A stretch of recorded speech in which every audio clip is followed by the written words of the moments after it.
Pues bienvenidos, bienvenidas, bienvenidas a Canal Red. Hoy tenemos una de estas entrevistas que además me hace mucha ilusión hacer, porque estoy aquí con Euprepio Padula. Euprepio Padula, que es presidente de Padula & Partners, pero además es tertuliano, es analista, es compañero de tertulias, es amigo, es migrante, que no sé, a mí me parece que todas esas cosas definen a un personaje importante también. Euprepio, bienvenido a Canal Red, gracias por estar. Define a un migrante, define a una persona cualquiera de los muchos como tú, como yo, como otros miles y ya millones de españoles y extranjeros que viven en este país. Esto es, hoy somos dos migrantes en el plató, efectivamente, ¿Has visto? Qué bonito, Euprepio. Y yo voy a empezar primero por lo obvio, porque yo no sé si toda la gente lo sabe, pero Euprepio acaba de sacar libro. Atención, atención, alarma. Libro acaba de sacar Euprepio Padula. Somos invisibles, los ángeles de San Antón. Yo te voy a hacer la típica pregunta inicial, pero es, ¿qué nos podemos encontrar en Somos este Invisibles? Libro?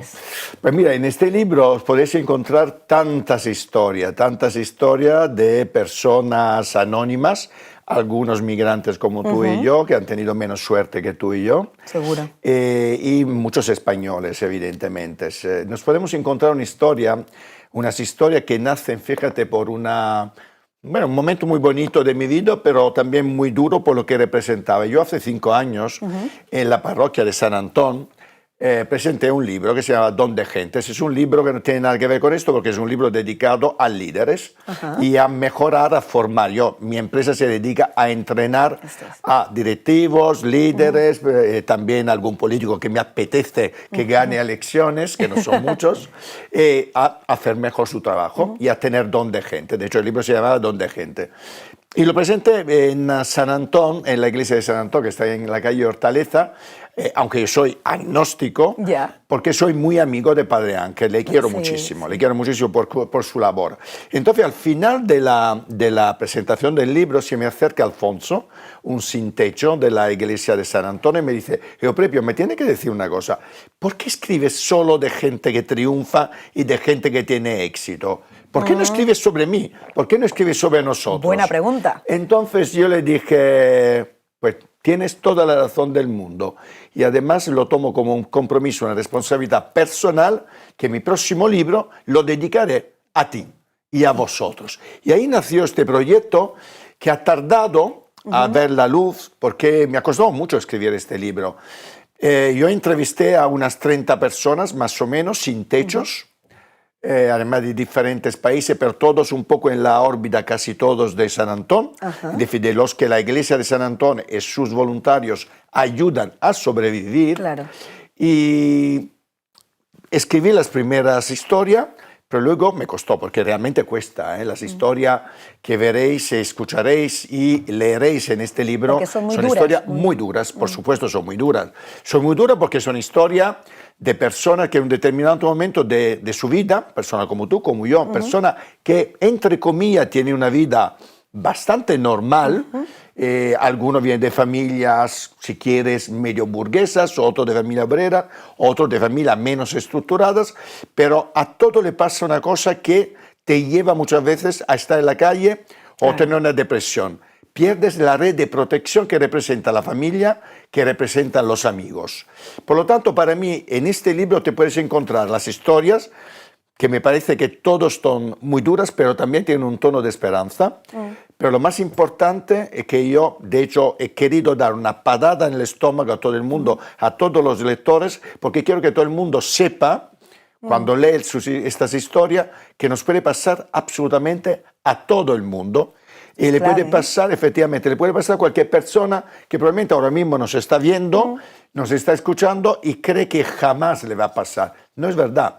Porque a veces hay, como demuestro en este libro, una serie de circunstancias negativas que se acumulan y hacen que lo que parecía un problema que podías superar, no lo superas porque caes en una depresión, porque de repente no tienes medios económicos para sobrevivir, porque de repente la familia que tenías te echa a la calle. Hay una historia de un adolescente que viene acosado por un cura, además una historia de un chico de México, que después de meses de ser acosado, violado por un párroco, por un cura, encuentra la fuerza para ir a hablar con sus padres, pensando que sus padres, por supuesto, le van a ayudar a superar las circunstancias, y los padres le echan de casa, porque se creen al cura y no se creen al niño. Quiero decir, hay tantas historias que pensamos que no nos van a ocurrir. Que confluyen, lo que tú acabas de decir. Y de repente tú te das cuenta que quien te iba a salvar te lleva a la perdición más total. Hay una cosa que le pasa a muchos escritores, me imagino, así que te lo voy a preguntar, porque claro, en este texto tú te acercas a historias de gente normal, común y corriente, que esto está más importante porque la gente normal, común y corriente somos también personajes de cualquier historia y vivimos también historias, ¿no? Pero ¿cómo te ha cambiado a ti, como escritor y como persona también, me imagino, haber conversado con cada una de estas personas y haber después puesto tu pluma al servicio de contar esta historia? ¿Tú sientes que el Euprepio que empezó el proyecto y el que ya tiene publicado el libro es el mismo o ya no es el mismo? No, no es el mismo, porque yo soy de la idea que en la vida cada momento importante, cada encuentro importante, cada charla importante puede cambiarte, ¿no? Puede sumar o restar, ¿no?, a lo que eres como persona. Hombre, a mí me ha cambiado en positivo. Me ha cambiado en positivo en el sentido que, hombre, yo siempre he tenido una parte de mi vida dedicada a los demás, ¿no? Desde cuando era niño, porque vengo de una familia muy humilde, de padres analfabetas, agricultores, con nada de recursos, que me han enseñado fundamentalmente los valores, la importancia de los valores, de los principios. Y por lo tanto lo que me ha enseñado a cada una de estas historias, y me ha cambiado porque al final uno cuando ve todas estas personas en las calles de las ciudades, de los pueblos, ¿no? Lima, Madrid, cualquier ciudad está llena de sin techos. Además que los vemos en las calles principales, ¿no? Las calles llenas de agencias de bancos y de tiendas muy caras. Y de repente te encuentras en el descansillo un sin techo.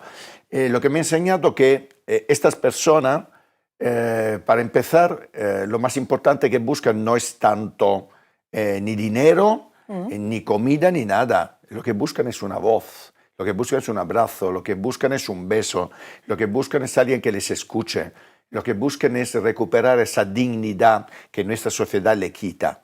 Y para mí, especialmente en este momento tan turbulento que estamos viviendo a nivel geopolítico y con esta ola reaccionaria de extrema derecha que todos estamos sufriendo de alguna forma, para mí es muy importante porque, fíjate, yo lo dije en la presentación del libro hace un par de semanas, estamos viviendo todas estas circunstancias geopolíticas, ¿no? Viéndola bastante cerca, porque además estamos hablando de zonas del mundo más cerca de muchos otros conflictos que hay por el mundo. Sin embargo, nos damos cuenta de una cosa, que cuando tú escuchas a un fascista, ¿no? Como Trump, como Netanyahu, etc., toda esta ola reaccionaria, yo la involucro en una especie de reedición de la lucha de clase.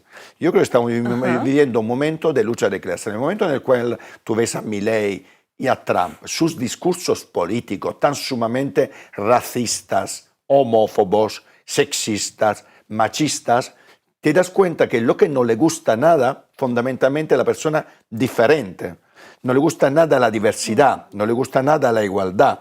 Y lo que sería para ellos un mundo ideal sería un mundo solo de ricos, blancos y heterosexuales. Eso es. Por esto, para mí, entrevistándome a todas estas personas, hay un momento en cada una de esas entrevistas o en la reflexión que he hecho después de cada una de las entrevistas en la que te das cuenta que en una sociedad más justa y realmente inclusiva, nadie de ellos estaría en la calle. Nadie. Claro. Porque en este libro hay gays expulsados por la sociedad porque han tenido, como en el caso de lo que he comentado de Alfredo, han tenido un pederasta, un cura pederasta. Hay prostitutas, pero que acaban en la calle porque en realidad no tiene otro medio para sobrevivir. Hay mujeres violadas, acosadas sexualmente, víctimas de violencia de género. Todo esto que pasa en cada uno de esos capítulos te das cuenta que nada sería posible si realmente esta sociedad fuera realmente inclusiva. Por esto yo le involucro, este libro para mí es importante justamente porque en este momento estamos viviendo, en este momento, este año, tiene más sentido que nunca porque yo creo que realmente la extrema derecha lo que está haciendo es intentar imponer unas reglas que a los que creemos en los derechos humanos, en la inclusión, pues pensábamos que no teníamos que volver a luchar. Y otra cosa que dije en la presentación es que en este momento el activismo no es algo al cual puede dedicarte de forma secundaria, es una prioridad para todos los que queremos a los derechos humanos. Porque en efecto, en este momento de giro reaccionario, de ola reaccionaria como tú la has llamado, el libro se llama Somos Invisibles, pero en realidad tenemos al frente también al fascismo que lo que quiere es que seamos inexistentes, algún tipo de persona, ¿no? Claro. No invisible, ya inexistentes. No, que no quieren borrarnos del efectivamente, todo. Le gustaría borrarnos Eso del es. todo, sí. Eso es. Sí. Y todo lo que estamos en las redes sociales, etcétera, y los que estamos en los medios de comunicación, y sabemos cómo se están manipulando, organizando determinados medios de comunicación, ¿no? La realidad va en línea con esto, ¿no? A un Milei, y hemos visto su última ley laboral, ¿no? Lo que le gustaría que no hubiera, que los obreros fueran unos esclavos, que no hubiera discapacidad, que no hubiera gente con síndrome de Down, que no hubiera autistas, porque le molesta sumamente porque son un coste, son una carga social.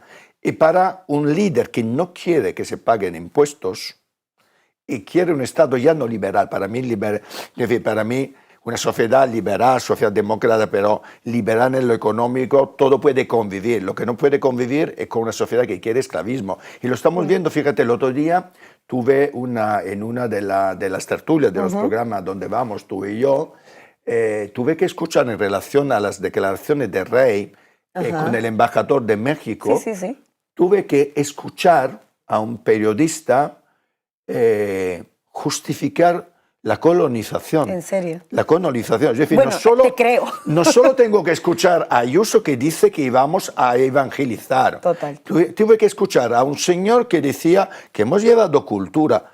Pero ¿quién se...? Es decir, escuchar esto el día de hoy, que se está justificando que un pueblo, llámalo Israel, llámalo Estados Unidos, invade un país o lo invadió imponiendo o queriendo imponer una cultura, una civilización, una manera de vivir, etcétera, a otro y justificarlo, es que me parece de una, no sé, es que hay cosas que de verdad para mí es muy complicado entender en este momento y especialmente que se justifique. Que se justifique, pero algo, o sea, esto me parece interesantísimo, propio, porque es una reflexión que supone también pensar como hubo un momento, hace no tantos años, que a lo mejor había gente que lo creía, pero se lo callaba, ¿no? Es como vamos a decir, el fascismo en el armario, ¿no? Porque era políticamente muy costoso y muy incorrecto. ¿Qué ha tenido que pasar para que de pronto hoy ya no sientan que están incorrectos? Bueno, porque, ¿qué es lo que ha pasado? Pues te lo digo muy rápidamente. Fíjate, yo hace 10 años estaba en una tertulia en un programa, el programa de Ana Rosa, en ese momento. Era el momento en el cual estaba empezando a subir Vox, de una forma tímida, ¿no? Yo dije claramente, yo hablé del franquismo sociológico, que para mí, yo llevo 34 años en este país. Llevo unos cuantos años. Bastante. Yo desde cuando llegué a este país, que adoro, pero también tenía muy claro que había un 20% de la población fascista, o franquista, o nostálgica del franquismo, de la dictadura. Y cuando yo hablé del hecho de que no me extrañaba que la extrema derecha pudiera tener un lugar en España, como en Italia, que ya tenía, Le Pen en Alemania, es decir, que en otros países ya había una extrema derecha a punto de gobernar, mucho antes que en España, pero todo el mundo decía que España estaba vacunada de extrema derecha. Digo yo, pero qué estupidez más grande. Nadie está vacunado contra el fascismo, nadie está vacunado contra estos personajes reaccionarios que han salido, nadie está. Y lo hemos visto, por lo tanto, ¿qué ha pasado? Muy sencillo. En el momento en el cual algo del que te avergüenzas tiene el respaldo político de alguien que en público, en un Congreso de los Diputados o en unos medios de comunicación que te dan voz, etc., puedes decir las barbaridades más brutales en contra de los derechos humanos, pues ya tienes campo libre para decirlo tú también. Es decir, si algo te avergüenza, ya no te avergüenza cuando puede ser un líder político o es un líder político. Es un referente. Es un referente, ya está. Ya tienes quien dice las barbaridades. Si las dice Trump, ¿por qué no tiene que decirlo Abascal? Si lo dice Abascal, ¿por qué no tiene que decirle un chico de 18 años que tiene este tipo de, bueno, de ideas, ¿no? O que por lo menos con la ignorancia que puede tener, pues se cree lo que le están diciendo estos populistas, ¿no? Lo que ha cambiado es que hay ya un partido y hay unos extremistas, bueno, un partido, más de uno, porque el PP en muchas de sus decisiones Parece últimamente se parece más a Vox que no a un partido de centro-derecha. Por lo tanto, cuando tú tienes todos estos referentes que están en un Congreso de los Diputados, ¿por qué no lo vas a decir tú? De hecho, que esto a mí me parece clave, porque claro, tú dices, si lo puede decir un diputado en el Congreso, además, porque hay que recordar que no es solo que lo dijera, por ejemplo, Santiago Abascal, que ha dicho unas cosas islamófobas, racistas, en fin. Homófobas. Pero no solamente es que las diga él, es que las dice en la tribuna del Congreso de los Diputados. Claro, no, cualquiera va a decir, pero si yo, ¿por qué no voy a poder? Si puede y ahí va la pregunta. Tú decías, nadie está vacunado. Es verdad, nadie se puede vacunar de alguna forma, ningún pueblo, ningún país se puede vacunar contra el fascismo, pero claro, ¿cuál sería un antídoto? Si tuvieras que pensar alguna especie de antídoto, ¿cómo le frenamos a estos sujetos de alguna forma? ¿O por dónde empezamos a lo mejor? Hombre, para empezar conociendo la historia. Por ejemplo, para mí es clave. Una de las cosas que más me asombra muchas veces hablando con la gente joven, que este país no sabe qué es ETA, por lo que tanto se puede creer las tonterías que dice Ayuso cuando saca el comodín de ETA todos los días. Cuando dicen que Bildu es ETA. Quiero decirte, el antídoto es el conocimiento, es la historia, es la educación. No hay muchos más. El antídoto es realmente que desde niños la historia de un país se cuente. En este país, entre que la transición no sé qué, no sé cuánto, algunos temas son melones que no hay que abrir, etc. Entonces, en un cierto sentido, todo está como muy descafeinado, ¿no? Todo se cuenta de una forma un poco descafeinada y para evitar debates que para mí son fundamentales. Es como los temas de justicia, que a ti sé que te enciende mucho. Muchísimo. A mí un poco menos, como abogado me puede encender un poco menos, pero nos enciende un poco igual, ¿no? Claro. Es decir, hay muchas cosas que tienen que ver también con la justicia, con cómo se maneja el Poder Judicial, que tiene que ver mucho con el hecho que no se han querido tocar determinados temas desde la transición. ¿Por qué? Pues, ¿por qué abrir un melón, no? Es como cuando se habla de hacer cambio a la Constitución, que en España parece un delito. Cualquier país tiene que adaptar la Constitución, que es la ley suprema de un país, a la realidad de un país, a los tiempos. Y aquí no se hace, ¿no? Me explico. Es decir, para mí el antídoto más importante que tenemos es, en este momento, sin duda, la educación. Educar a la gente. Y luego hay otro. Para mí, otro antídoto fundamental es entender que la democracia no es algo como una especie de pilar que está ahí y que nadie te puede tocar. No, la democracia es algo por lo que tenemos que luchar. Siempre. Por eso te hablaba del activismo. En este momento, más que nunca, todos los que creemos en los derechos humanos tenemos que ser activistas, todos. Nadie puede estar en el armario. Nadie. No tiene que existir armarios.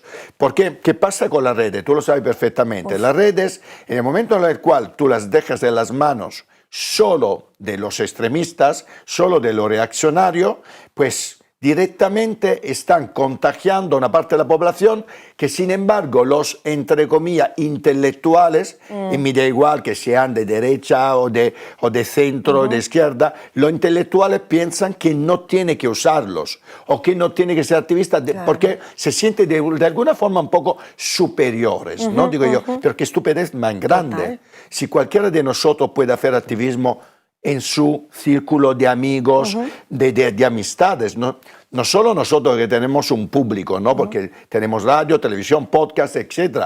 No, pero cualquiera de nosotros, cualquier familia puede educar bien sus hijos para que no sean unos fachas. Me explico, cualquier familia, claro. Porque yo escucho padres que dicen, no entiendo mucho por qué mi hijo vota a Vox. Digo yo, pero, hombre, alguna culpa tendrás tú también. Si tu hijo de 15 años se está convirtiendo en un neofascista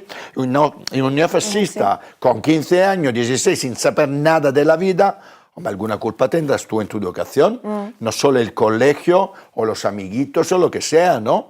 Estamos en una sociedad que creo ha perdido la sensación o la responsabilidad de sus propias acciones. Hemos, en un cierto sentido, intentado dejar a las instituciones papeles que no son de las instituciones, porque el activismo es la lucha contra los que quieren realmente o quieren que desaparezcan determinados derechos humanos, es una lucha que no le toca solo a Pedro Sánchez o a las instituciones. Te toca a ti, me toca a mí, nos toca a todos. Y quien no lo hace es absolutamente culpable. Has es hablado culpable. Además, Euprepio, y esto me parece clave, de los jóvenes. O sea, has mencionado al joven de 15 años que a lo mejor que está considerando o que es simpatizante de Vox, que milita para Vox, en fin. Claro, pensando en los jóvenes, es verdad que han surgido estos, no los voy a llamar periodistas, agitadores, que son jóvenes.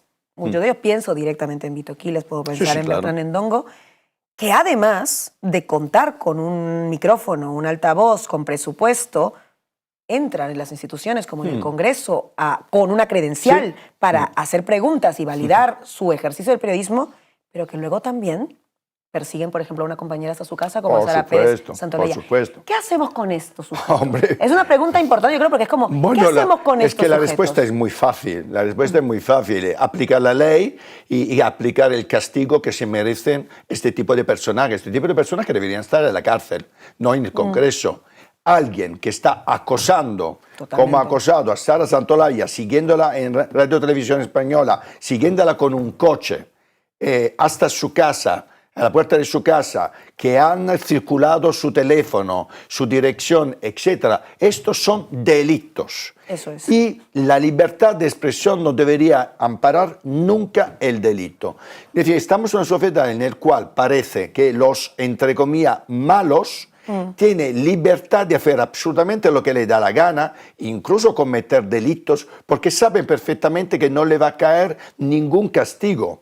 Estamos enfrente a señores, bueno, es que no le llaman no son ni activistas, son agitadores políticos, sociales, sicarios informativos pagados por partidos, no por medios, por partidos. Porque para mí un medio, cuando está pagado por un partido, ya de por sí es un sicario informativo del medio que él está pagando, del partido que está pagando al medio. Por lo tanto, a estos señores, el Congreso, que ahora se está planteando, sí, quitar la autorización, pero ¿qué tienes que pensar? ¿Qué vas a pensar? No entiendo esto de tener que tener tropecientos reuniones para decidir algo que es de una obviedad absolutamente evidente.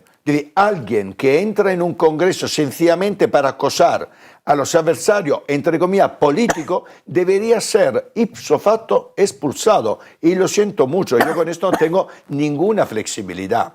Esta gente no debería hacer periodismo, esta gente no debería entrar en el Congreso directamente. Y, por supuesto, cuando acosan a alguien... Nada, tranquila, que yo hablo. Es decir, no deberían tener todo esto, porque además utilizan el hecho de un Estado garantista, que como tiene que ser, nuestro sistema judicial es garantista, pero claro, lo que no podemos permitir que los malos, entre comillas, utilicen toda esta capacidad que da la democracia de respetar a los demás, pero que ellos no nos respetan a nosotros. Lo siento, ahí no. Esto para mí es no